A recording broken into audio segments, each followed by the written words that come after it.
or pink or purple. So we have one person on our agenda today.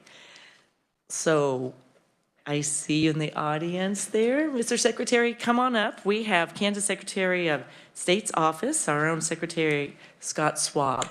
Good morning, Scott. Man, you're quicker to trigger than I am. Good morning, Madam Chair. Members of the committee, going through my papers. Forgive my voice, it's still recovering from a very loud Sunday evening.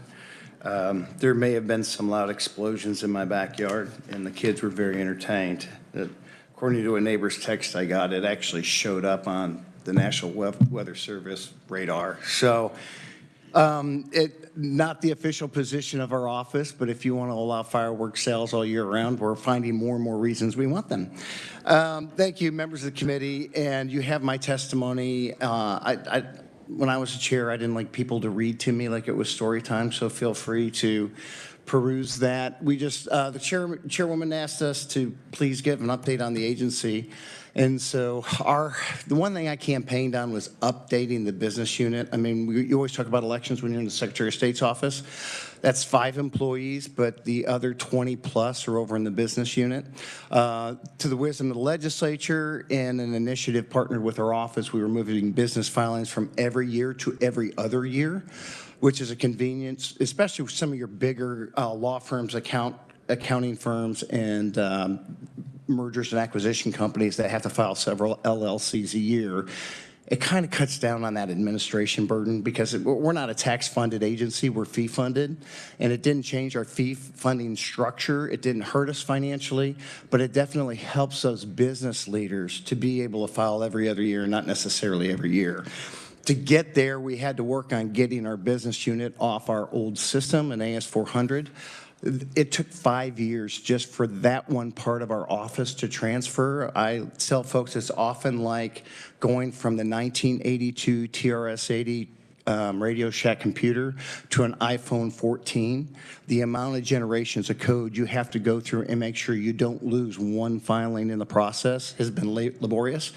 But we were able to get that off and onto the new system, and as a result of the success of it, the legislature loved our computer programming so much, y'all hired him away, and he will do well. Kevin Comstock is working on your applications for the legislature through LAS, and if you're ever down where they do computer stuff, where they pipe in the sunlight here in the Capitol, I would encourage you to just come by and say hi to him.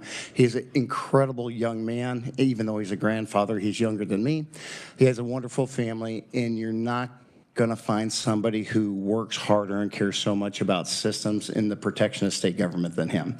So that's our biggest thing that we have going on in the business unit as it relates to that. Obviously, with elections, it's an election year. It's a pretty important presidential year. We just kind of nationwide, we don't advocate for drastic election law changes during a presidential year because that creates more administrative errors, which then compromises the trust in elections. And it also creates concern as it relates to voters, like, now, what are we doing? How are we doing this again? So we always encourage most of those changes happen in an off election year like 2025, where our clerks and election workers have more bandwidth. And if there is an administrative error, it's easier to fix it in that process as opposed to while everybody's waiting for results nationally. And then also, we're updating as it relates to elections. We've hired Connie Schmidt out of Johnson County, contracted with her. She was the election clerk in Johnson County for several years, became nationally known for training poll workers in state law and she bleeds red, white, and blue, which, by the way, that's my red, white, and blue are my shoes. I'm not trying to imitate David Kinzinger by wearing tennis shoes. I had ankle surgery, and I'm not allowed to wear dress shoes for several weeks. So if it comes across as disrespectful, I'm not meaning it to. But we created a program just to bring up a consistency across all our election clerks across the state. Because, between the pandemic and the rumors and attacks on election workers, we've lost some clerks, some tenured clerks in counties. They've done well about training their replacement. And so Connie's now making sure the way you handle your equipment in Bourbon County is the way you protect it in Ellis County as well. That was going to create an increased financial burden on the county, so we released, was it 2.1 million? $2.1 million of our federal funds to reimburse counties to make sure election equipment is in a secure location where, outsiders don't access it. The last thing we want is someone, from the public going in, taking apart voting equipment, taking pictures of it and putting it online where China can see it. So we spent that 2.1 to help the counties. They were pretty appreciative of that. And so I'll say this, our elections are now more secure in the state of Kansas than they've ever been. And it's a good time to do it because, again, it's a presidential election. So the other initiative we had was we updated the rules that we have for notaries. We're more vigilant about making sure they sign their book about the notaries they do, because we're concerned as if you notarize somebody for a loan or an acquisition and they didn't put it in the book, they can challenge and say, no, I didn't sign that contract. Well, now it's not in the book that they did or did not. So many of our apostates, which is sort of like your notary that's international, and our notaries, we're making sure they do that, because the last thing we need is for there to be litigation and then a transaction not happen that's legally should have happened. And KARs. Another issue, we're passing a law that passed out of the committee in the House. If you look around your offices, probably some here, we print the Kansas regulations. By the time we get the regulations in, they're already outdated. So we're spending all this money to have a printed version of our regulations, and they're changing so much, and with tweaks and edits. By the time we print them, you can throw them away because online is going to be more up to date. So, and then the other issue we have is your Kansas statutes annotated. If you guys want copies, let us know. We'll give you a paper copy, but we're finding out more and more as we're delivering statute books, we're finding the unopened box in your offices from last year. So if there's a way for us to save money in trees and not throw books in waste in dumpsters, those are some of the things we're trying to do. So that being said, every time I come before committee, I get peppered pretty good, which is sometimes we won't get, hopefully won't get too sporty. But Madam Chair, I'll stand for questions. Well, thank you, Scott. First of all, Senator Dahl. Thank you, Madam Chair. So since you had ankle surgery and have to wear sneakers, can you write those off? I can write those off on my taxes. No, as a state employee, I don't write much off on my taxes. Senator Francisco. Thank you, Madam Chair. I just wanted to start with congratulations for being elected the National Association of Secretaries of State, because I don't think we've seen you in committee since no, that thank was you. last summer. But anyway, congratulations on that. And I always like to see Kansas well represented in those national places. Thank you. Yeah, so last summer I was appointed by acclamation as the president of the National Association of Secretaries of State. I am the 5th Kansan to serve in that role. We have produced more presidents of that association than any other state, which is really makes our state look well. And it's the longest government bipartisan association. We're celebrating our 220th year, 240th year. I'm trying to remember. We just had our association meeting last week. I get home on Saturday, Super Bowl Tuesday, and my hard drive is still processing. But it's an honor to do that. The only state, we've been tied with Minnesota for decades, and now we finally are ahead of Minnesota, but then we just found out that Minnesota is going to be the next president, we'll be tied again. So it's sort of like the football. You don't like the football game the other night, you think you're ahead, then all of a sudden you're tied up again. So anyway, thank you. It's an honor to serve and represent Kansas in that role. I've been at several national conferences where you're on the stage presenting too, and we appreciate that as well. Yeah, I didn't know when I became president, I'm also on a lot of other boards. And so it's the old days when I used to be in pharmaceutical sales, the suitcase is always on the floor, you clean the clothes and you just put them right back in the suitcase. I'm back in that role again. Well, you're doing a nice job. Make us proud. Senator Thompson. Thank you, Madam Chair. Thanks for being here this morning, Secretary. Love the sneakers, by the way. A couple quick questions. Presidential preference primary. We've already got some candidates on the Republican side that have dropped out. They will still be on the ballot, though, correct? Because they've already... They paid their fee. Correct. And I guess, is that the same on the Democrat side? I think they're... There were 2 on the D side or 4?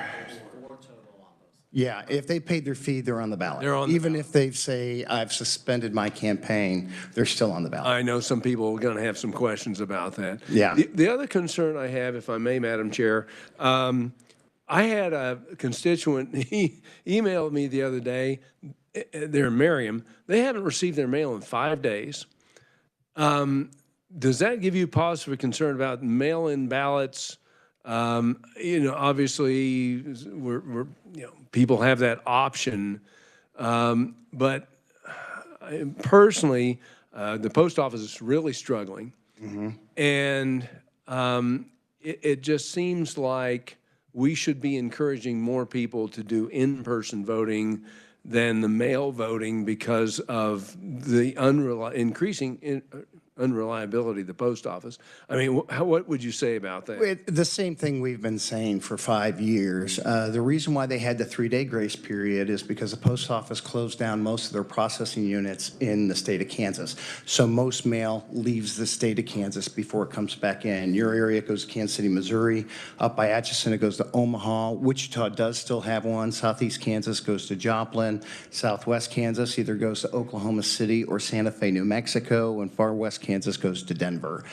And so I would always say, if I owed you $10,000 in cash, you want me to just put the bills in an envelope and mail them to your house? So we have concern, which is why we're such an advocate of the drop boxes, because you can either put it in the mailbox drop box and it's going to go to Santa Fe, New Mexico, or you can put it in the one that's run by the county and it's now subject to Kansas ballot custody laws and rules as opposed to the post office. I can't do anything about the post office if they lose your ballot. So if you've requested a ballot and it comes into you, it's not coming to you, I always say reach out to your local officials. They'll find a way to get it to you. Even in Johnson County, as many voters as we have there during the pandemic, we had people that had COVID in there in the hospital, and they sent poll workers to hospitals to make sure people were able to cast a ballot and bring it back in to the clerk's office as late as the day before the election. So we don't encourage people how to vote. That's really a personal choice. We encourage people to vote. If they want to do it by mail, it's their choice. It's legal. We've been doing it since the Civil War. And with UACAVA laws, it can't go away. But I will always contest that the most secure way to submit your ballot is in person, where every ballot in Kansas is on paper. And so you putting that paper in that tabulator is always going to be the most secure way. One last question, Madam Chair. And I know you don't set policy, we do. But would you be in favor, I guess, of tightening the restrictions on mail-in to people who are absolutely, quadriplegic, paraplegic, elderly, who are unable to get out, military, of course? Do you think it would? I think you'd have a hard time passing that law simply because there are several people who do like mail ballot. About a third of the population enjoy it that way. And where do you set that line as a policymaker is up to you. But if somebody's elderly, are you going to take that option from them? You're almost getting into the ICD-9 code book about what ICD-9s you must have before you submit your mail ballot, which really gets complicated. And if you're put in statute, next thing you know, you have another disease state next year, and it's not in statute. So, I think it's really difficult policy to negotiate. Thank you, Mr. Secretary. Thank you, Madam Chair. Senator Schellenberger, then Senator Haley. Thank you, Madam Chairman. Secretary, good to see you. I'm still trying to say he's senator, not speaker. Senator. Call me Tim. I have a couple of questions. So LLC filings are going to go to every other year? Correct. And when will that happen? That has happened. Oh, it has. As of this year, this is the first year that we've done that. Charged twice as much, but it lasts twice. 2 years. We originally, I thought, well, let's make it 3 or 4 years. But then the financial institutions and the attorneys were like, whoa, that really opens the door for some fraud. But every other year makes a lot of sense. So. Great.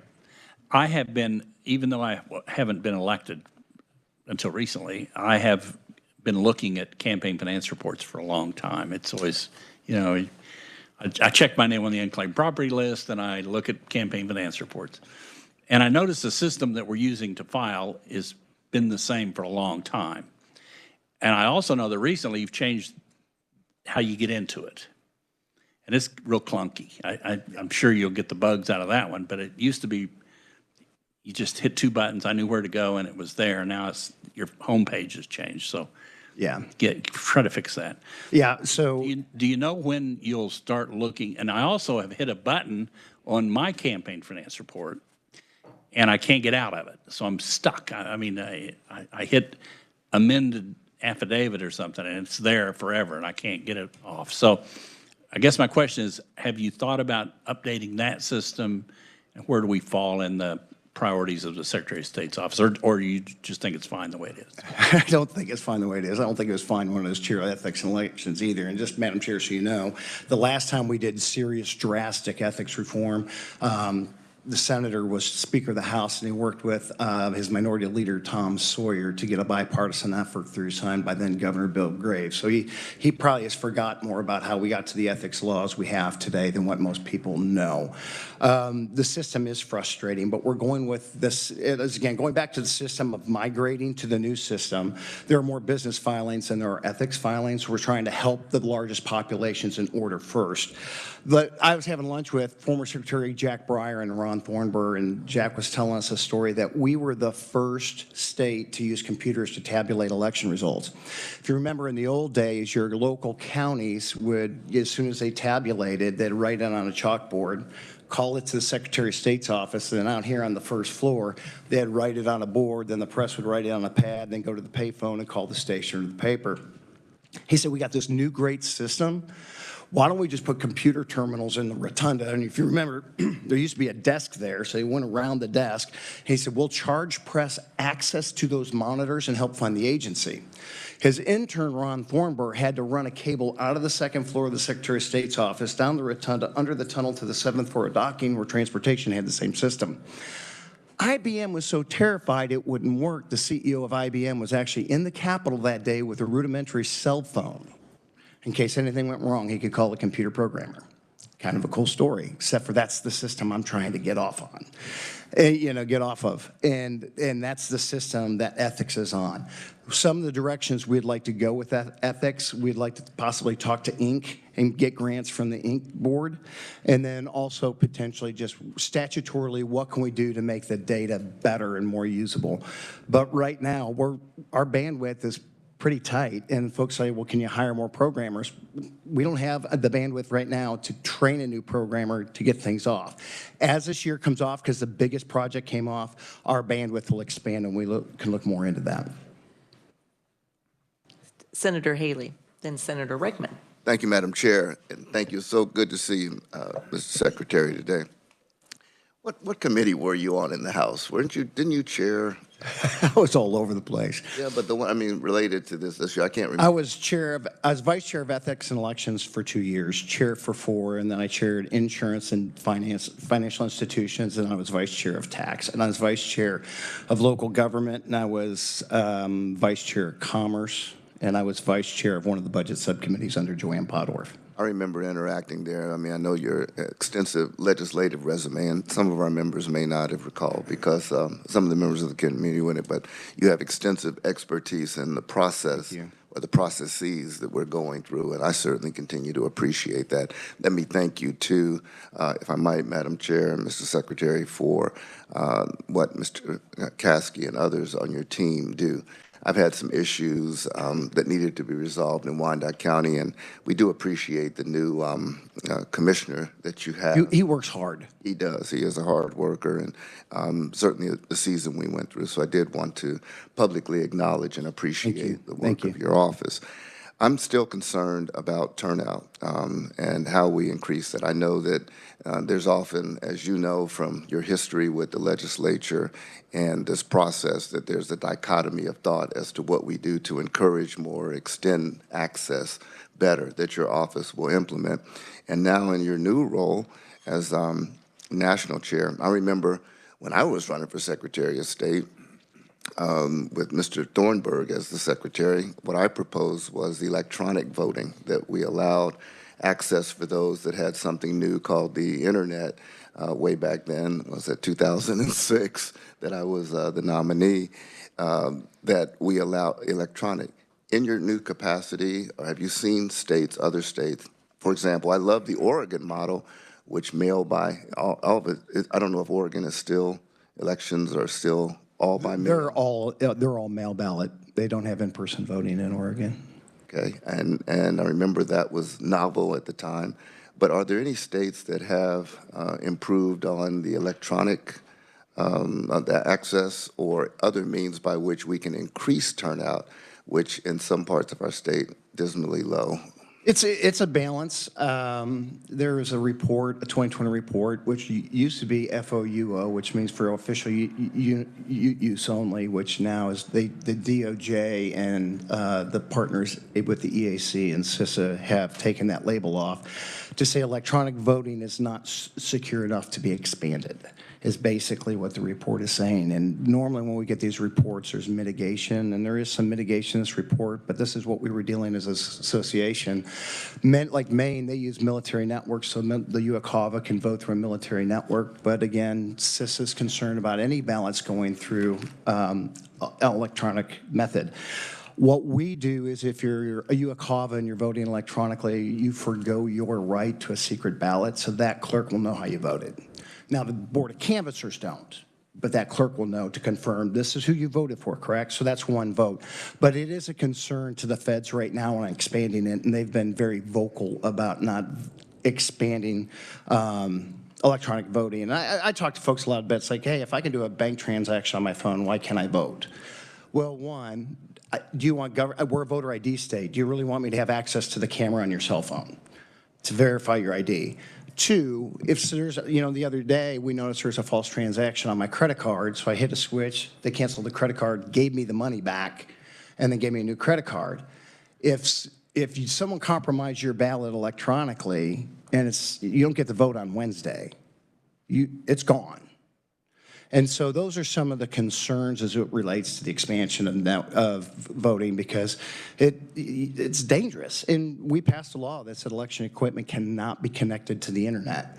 And so because we're concerned about, international, I'd say political terrorists that are trying to use cyber to cause distrust in our nation and our institutions. I appreciate that, and thank you. And a brief follow-up, Madam Chair, if I might, flipping the script, because many people are pushing for greater registration or access to registration and what have you. And actually, I take a different tact. I'm concerned with those who are registered who don't participate, and as those who try to rein in the opportunity for registration are constantly afoot all around us. My issue or my concern is what has been taken. There's some states or some places, some countries where you have to vote, where voting is compulsory. I don't know if you've heard about this. Oh, yeah, if you're registered. Not states, but countries. There are countries that are compulsory. And what might be put in, even if you vote for none of the above, that there must be the duty, patriotic duty in a democracy to cast a vote, and where and how might that be implemented to the point that we want to ensure that everyone expresses an opinion who has been registered to vote? I would say that would probably take a U.S. constitutional amendment, because you cannot force people to do an activity, especially with the 13th Amendment. You can't force somebody to do something unless it's punishment. And it would not stand, I don't believe, a court challenge. Even state by state, even in our... Yeah, because the U.S. Constitution is a priori. So I shouldn't introduce that bill. You can.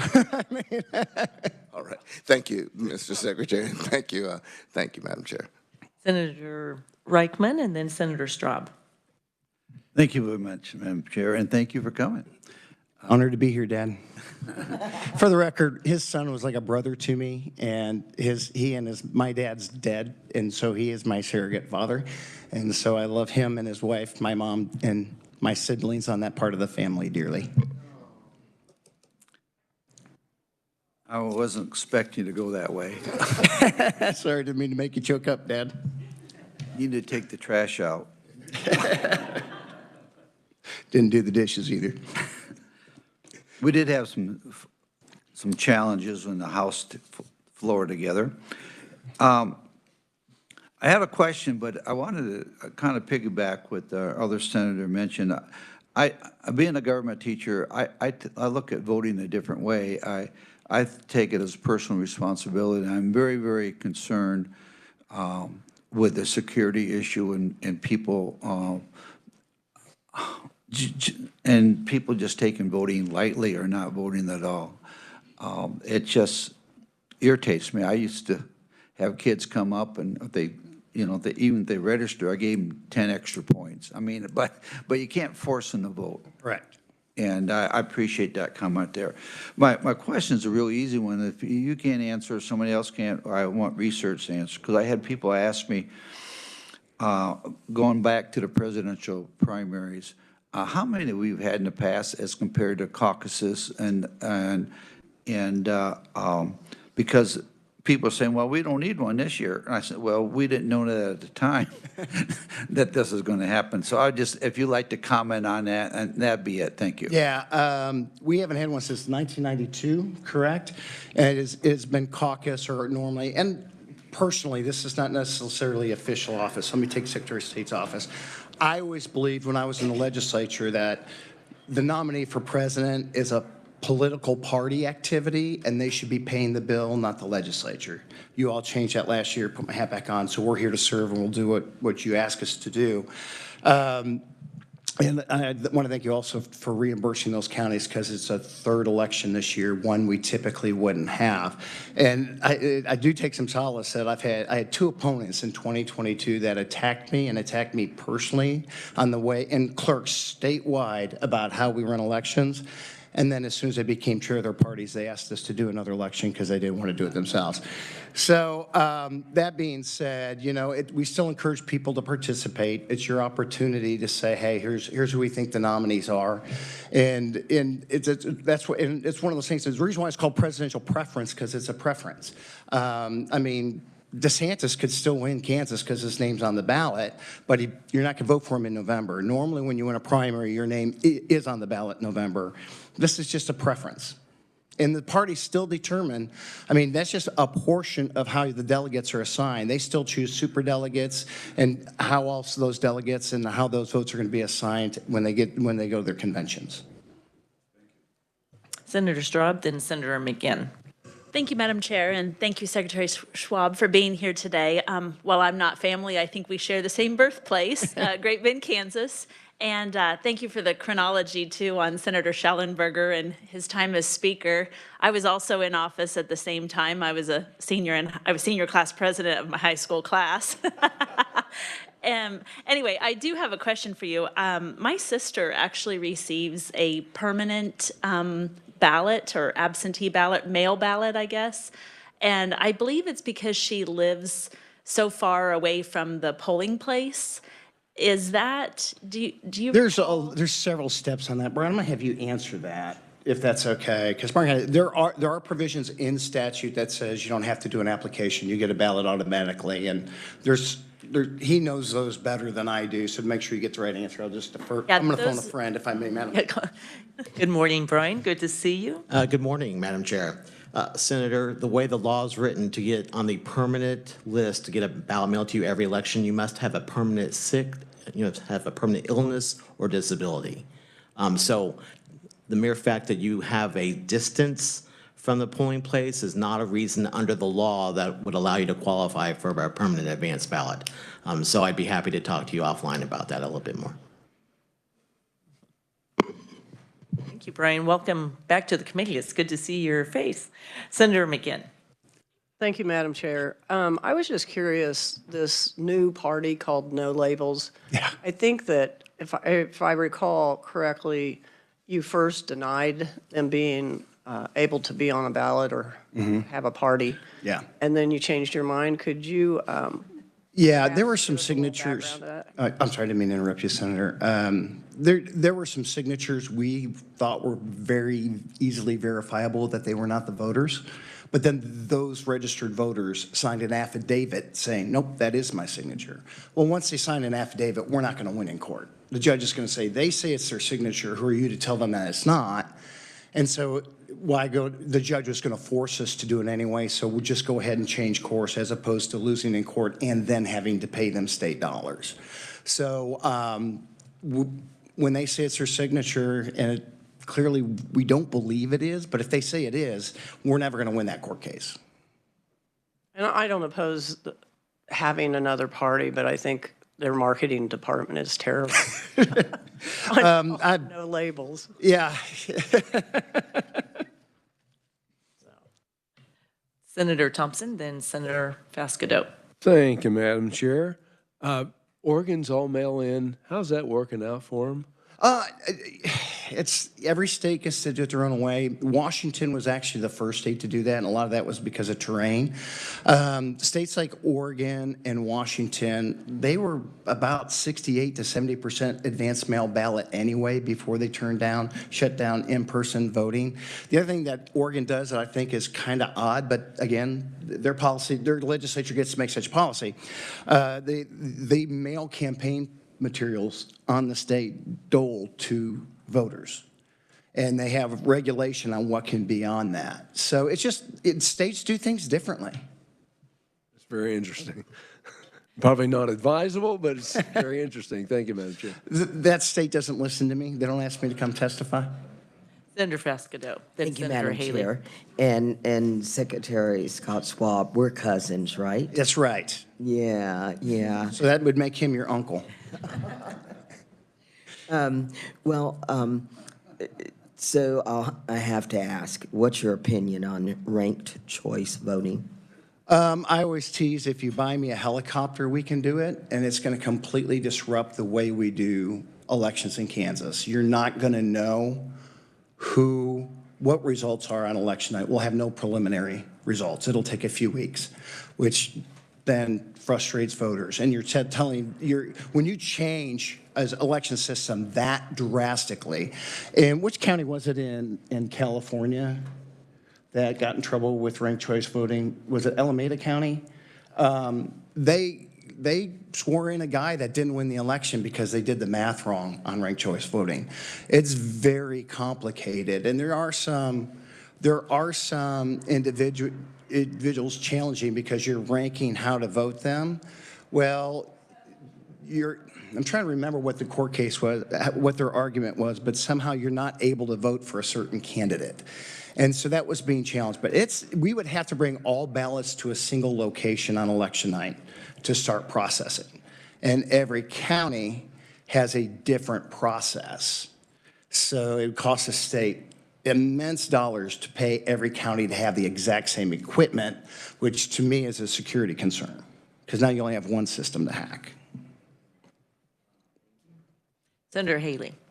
Oh, thank you, Madam Chair. And I would appreciate if we could look at the Washington and Oregon models for mail only. For example, some of the concerns about the 2 or 3 day after postmark or whatever, or however they implement that. I wouldn't expect you to know, or even. Yeah, Brian might know. Do you know how long they receive Caskey. ballots in Washington after the election's done? I think it's 13 days. Okay. Yeah. So that's Sorry, Mike. really, really long. And again, their mail stays mostly in their state because they're more populous, but they have a bigger population. If you look at like Kansas, and liberal Kansas is a great example. You know, the courthouse is across the street from the post office. You put your ballot in the blue drop box, it goes to Santa Fe, New Mexico to hopefully show up across the street, or just put it across the street. And their percentages, though, for participation is like 60, 70%, or it's significantly Which is kind of higher what we than- have, is 60 to 70%. Sadly, not in Wyandotte County. We don't. So I mean, That's, yeah. yeah. But Abbott's doing a good job. Our He commissioner- is. I'm very impressed with him. The other quick question is the electioneering. We have 250, which I think is ridiculous, 250 feet. And Mary Pilcher Cook, your predecessor, and I agreed that was such an expanse. And we rarely agreed on anything. We did that 250 feet. Have the secretaries of state looked at what is electioneering in terms of the distance from the polling entrance, or, I mean, I know that's a little arcane in the weed issue, and perhaps Mr. Caskey would know. I'm sorry. But, yeah, I would say each state is different, and what secretaries do is different. Some secretaries have ethics under their purview. Some of them don't, like we don't. They're their own agency. I just have an appointment to the board. And some secretaries, like in North Carolina, they don't do anything with elections. They do business services. So this isn't a conversation we have because that's a state policy. That's your old decision. We try not to criticize each other because we're dealing more with national issues as it relates to the association.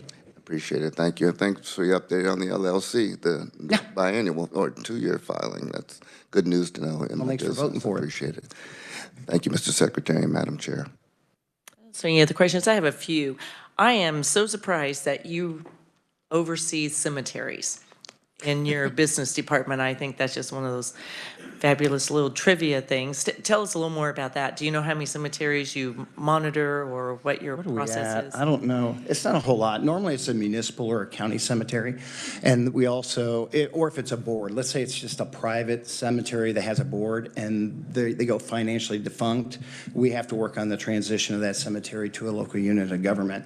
The way, when we became a state, we had a governor, the light governor, we had an attorney general, secretary of state, treasurer, and you were literally the secretary for the state.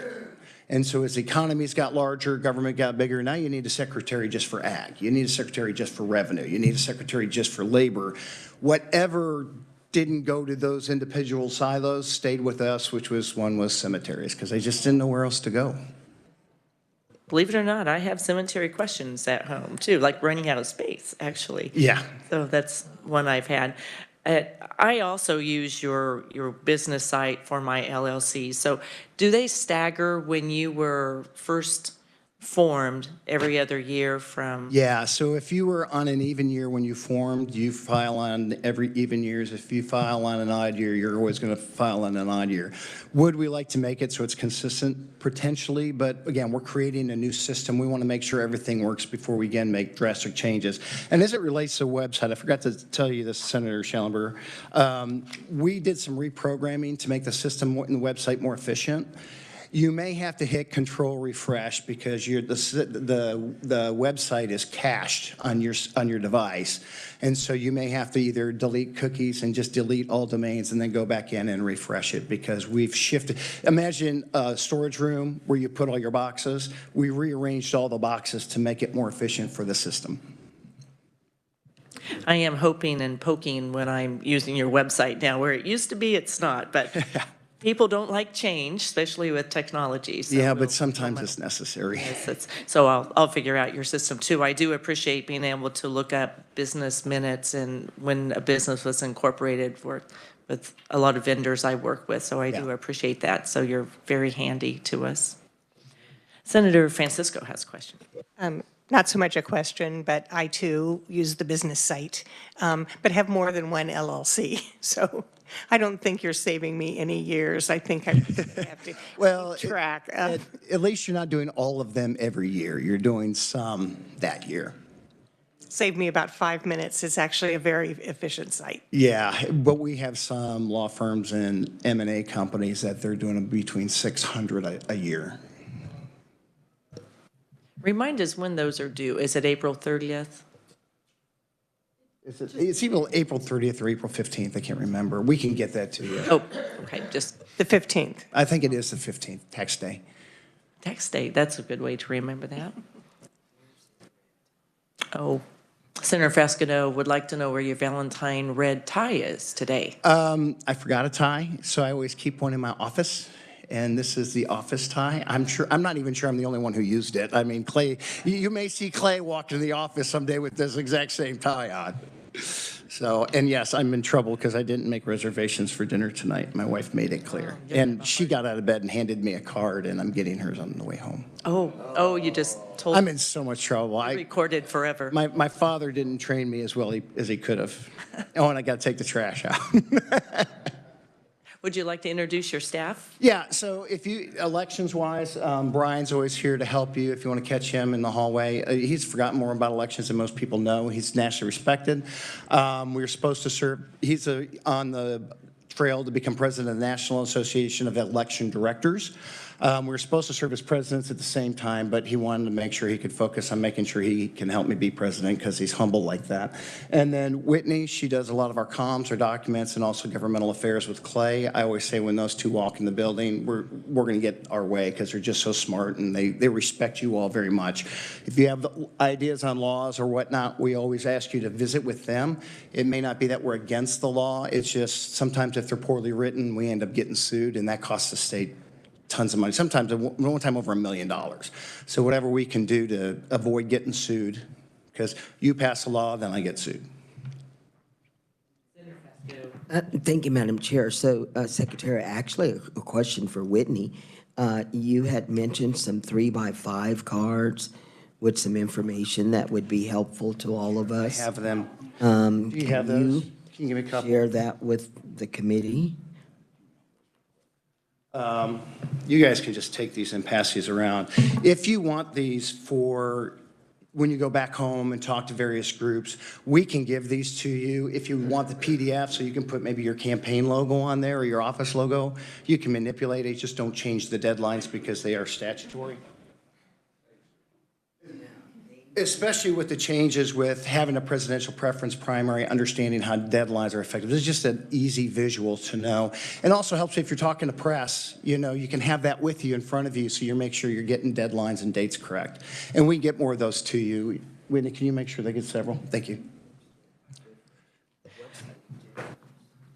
One's biannual filing, one is. Yeah, we did the same thing for our business filings, just so if you're talking to business, you know, about the new filing system and the deadlines, we gave you that as well. And if we have a handful of counties that have high Latino populations, if you need that in Spanish, we could provide that as well. Es muy bonita. Whitney, would you mind bringing over a handful to our office, and then we'll distribute those to our committee? We'd appreciate that. Well, I don't see any other questions, Scott. Thanks for joining us. Honored to And be here. we Thank you, haven't Madam Chair. forgotten you've been one of us, so you understand, and we admire what you do. And Thank you. And we admire what you do. Thank you, Madam Chair. thank you. Well, committee, we've decided we don't have any business for next Monday, so we'll have Monday off. And we're adjourned.